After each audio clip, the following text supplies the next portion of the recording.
আর ঢাকাতে যারা থাকে তারা মোটামুটিভাবে একটা কেয়ামতের শহরেই থাকে,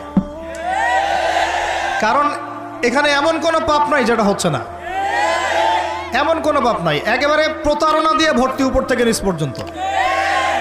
এই শহরে প্রথম যে জিনিসটা উঠে গেছে এটা হচ্ছে বিশ্বাস। কি উঠে গেছে? দ্বিতীয় উঠে গেছে আমানতদারিতা। বিশ্বাস উঠে গেছে, এখানে নাই।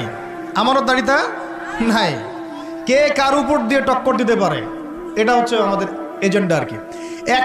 একটা রাস্তার যে ভিক্ষুক, এরও মাথায় যে এত শয়তানি বুদ্ধি, আর অন্য অন্য সেক্টর না হয় নাই বললাম। আপনার কাছে টাকা যাচ্ছে গাড়ির গ্লাসে নক করে, ও কিন্তু পাটা ভালোই আছে, ও ল্যাংড়ানোর অভিনয় করতেছে। কত বুদ্ধি!